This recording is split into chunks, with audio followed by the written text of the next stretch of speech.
Welcome to Culture Talk. This is a segment where we talk about culturally relevant topics you can use to start conversations about your faith.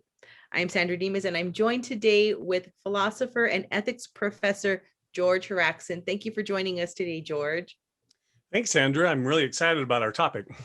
I know we're going to be talking about Earth Day, which is on April 22nd. This is kind of a fun, it's a fun holiday because people have different perspectives on it. But before we dive into the different perspectives that we have, let's first talk about what Earth Day is. Yeah, we kind of, in the Christian tradition, we have a church calendar and there's high holy days. We just went through Easter or Lent and Easter, Resurrection Sunday. And it seems that more predominantly, there's more, you might call them secular or public holidays, if you will, and Earth Day is one of them. I think it was started in 1970 was the first one, stemming off of more of a awareness about environmental issues. And so it sort of marks the anniversary of the birth of the modern environmental movement. So it's not Earth's birthday, right? As our director was pointing out, it's Earth's birthday. So we know I better get a gift then. I know. Well, so we know then that it hasn't been around for too long. It started in the 70s. But again, we know that people have different views, particularly when we're coming from a Christian worldview. Mm-hmm. So what are some of the different ways that people look at Earth Day? Yeah, one of the easy ways I kind of put it is, are we stewards or sovereigns in regards to the earth? Are we supposed to steward it or are we sovereign over it? But you can kind of break it down today in three different views. There's what's called the secular view, which has a more anthropocentric stance to it. The focus is on human beings and the use of the earth, how it benefits us, how we can use it.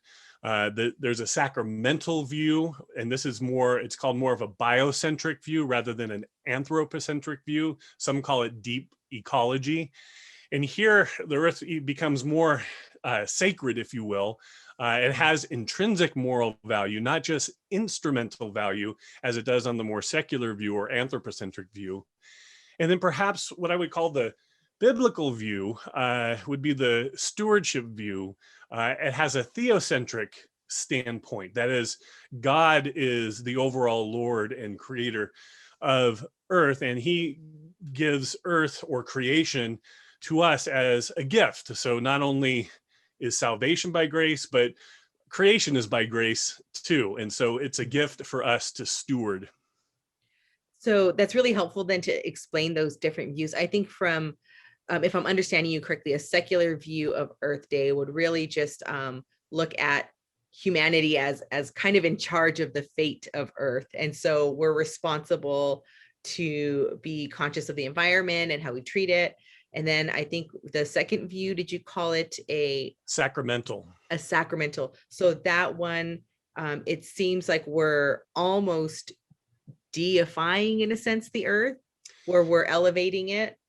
Yeah, earth becomes much more of a sacred entity or thing, and it has more intrinsic value. It can become, on some views, an object of worship. It can even be more important than individual human beings. Humanity can even be viewed on this view, and in some cases, as a disease or virus on the planet. So it has a range of nuances, how people hold it, but broadly speaking, it's a biocentric. It's about a deep view about the ecology. Or if you think of something like, it might have been displayed this way in Avatar, if you remember that movie, how that idea comes out. Those two views, sort of a secular and sacramental view, really get displayed in that famous movie.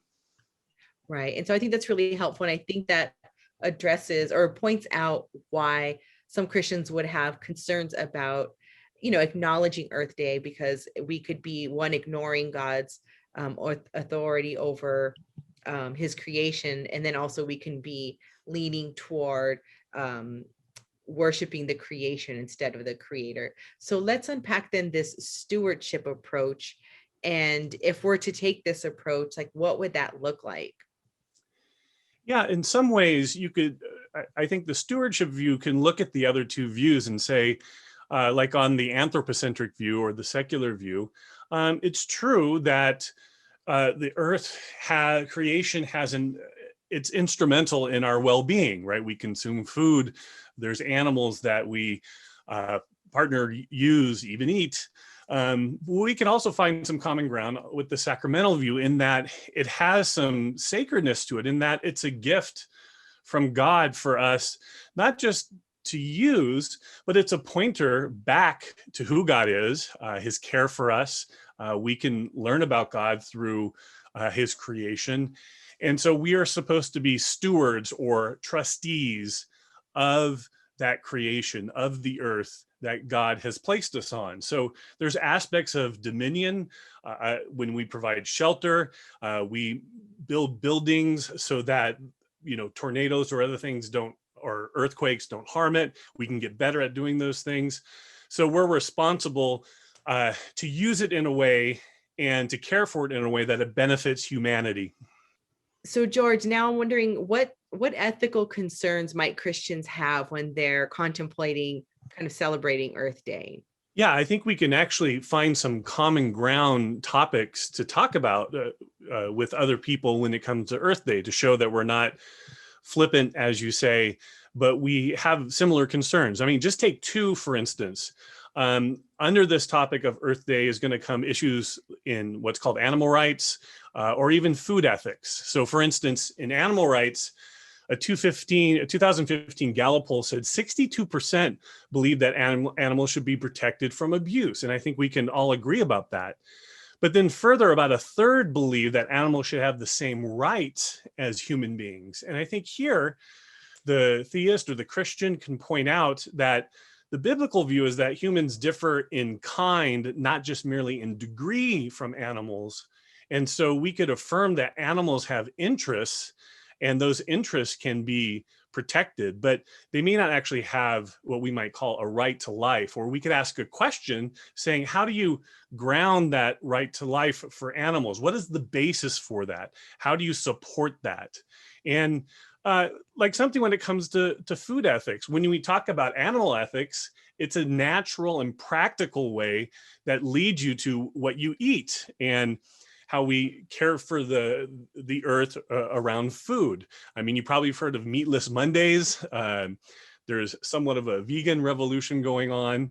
I think PETA's most successful campaign, according to their chief marketer, was Jesus was a vegetarian. And so these are all sort of ideas that we can talk about as common ground, and also show some differences between the Christian or the theist and those who hold different views. Yeah, I really appreciate that. I love anytime we can find common ground with people we're talking with, I think that allows us to continue to have more conversations with them. So I love your approach in saying, hey, let's find some common ground as we, maybe celebrate this holiday. So again, thank you for joining us, George. It's always a pleasure to have you on. Thanks so much, Sandra. It's fun to do it. If you'd like to hear more from George Haraksin, go to reasons.org and search for George Haraksin.